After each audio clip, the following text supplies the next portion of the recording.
калган кар. Чекен отуруп калган кар. 9. Кар көчкүгө кардын ар бир структурасы бар. Ошол кайсы структурада кайсы опасный горизонт токос. Мисалы азыр бизде отуруп калган кар, анан майда данча кар деп атпайбы, мызы депчи. Мында азыр 2 тең бар экен да, 0,1 болуп чыгып атат. 3 жол татканда кардын жабышкактыгы бош деген кеп да, көчкү коркунучу бар деген. Мызыда дагы ОС-те да бар экен да. 2 тең. Эми азыр кардын температурасын өлчөп, градиент чыгарабыз.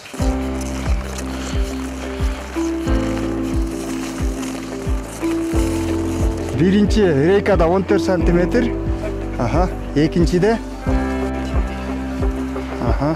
Биринчи рейка 14 сантиметр, экинчи рейка 14 сантиметр, үчүнчү рейка 14 сантиметр. Үчөөнү кошобуз дагы, орточо кардын бийиктиги 14 сантиметр.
Кар көчкү коопсуздук кызматкерлери жаан кар жаап аткан убакта ар бир эртең мененки 9-дан кечки 6-га чейин көзөмөл кылып, наблюдение кылып турабыз.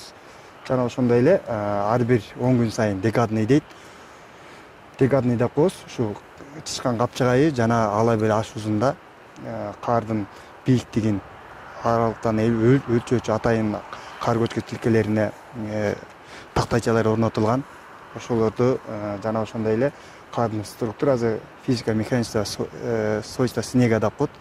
Ошону ар бир 10 күн сайын барып текшерип, бригада кылып Кыргыз-Изреметке берип турабыз.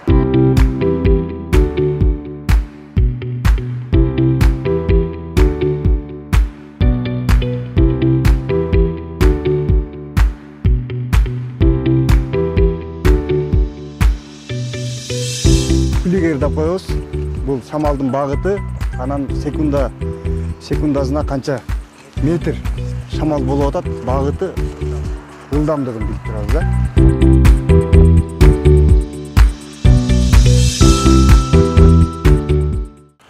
Көрүп турган мына маңдайдагы көрдүңбү? Ушул көчкүлүү булак. Ушул эң чоң кар көчкү тилкеси. Пискегош жолунун 246-чакырымында жайгашкан. Бул көчкүдөн түшкөндө эң көп 2,5 миллион кубка чейин түшөт.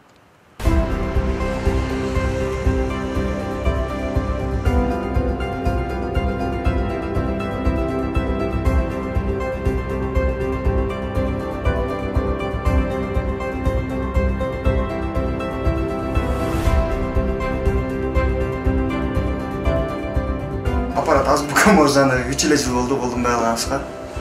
Телефон аркылуу байланыш байланыштуу. Телефон SMS менен беребиз.